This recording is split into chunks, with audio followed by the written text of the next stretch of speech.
It's not that no one ever tried to understand Superman before, but James Gunn felt him. This time, Superman doesn't feel like just an alien savior.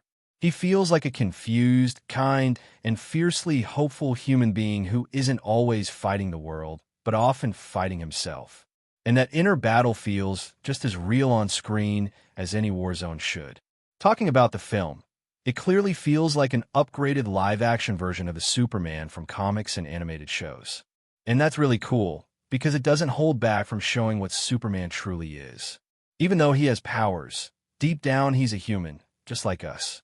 To make him more relatable to today's generation, some new additions have been made, like a new kind of kryptonite, which even affects humans. On the surface, it might seem like a Superman versus Lex Luthor story, which is fun because it's packed with action. And the film only slows down when they want to deliver a message through Superman. The movie also explores the theme of nature versus nurture, which is highly relevant in today's time. And honestly, I really enjoyed watching it. The film sets an emotional tone right from the start. Clark Kent doesn't feel like just an alien. He feels like a confused, sensitive, and responsible man trying to find his place, just like us. And David Corenswet has portrayed Clark's innocence and Superman's confidence with such perfect balance that I absolutely loved it. He doesn't feel overpowered or disconnected. There's a clarity and empathy in his eyes that reminds you of the classic Superman, powerful yet kind. Forget humans. This Superman even goes out of his way to save tiny creatures like squirrels, which was such a joy to watch. And this is why I said at the beginning of my video, James Gunn didn't just understand Superman, he felt him. That essence is beautifully reflected throughout the movie. Lois Lane also has a solid role here. She's portrayed as a strong female character, something that often doesn't stand out much in other films these days. But in this one, Lois definitely does. Rachel, the actress, brings both sharpness and warmth to her performance. Whenever Lois and Clark are on screen together, it genuinely feels like they're meant for each other.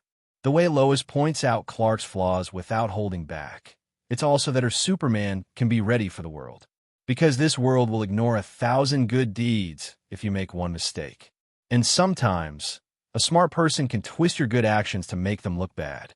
That role is played excellently by Lex in this movie.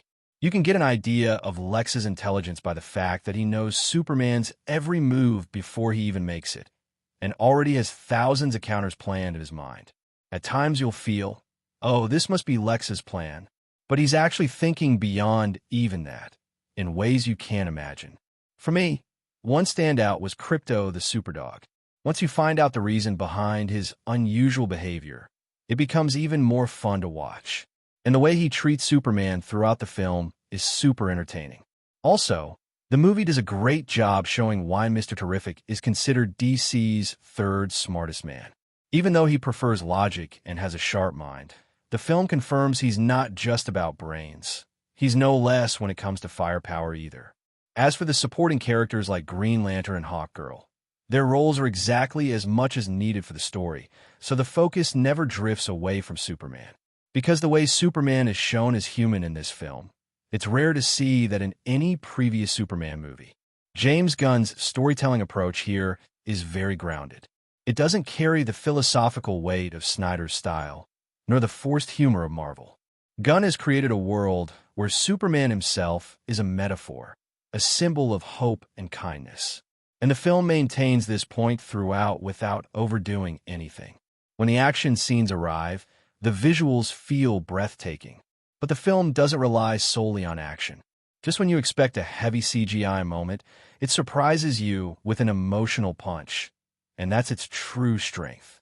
It gives space for moments to feel and uses VFX smartly.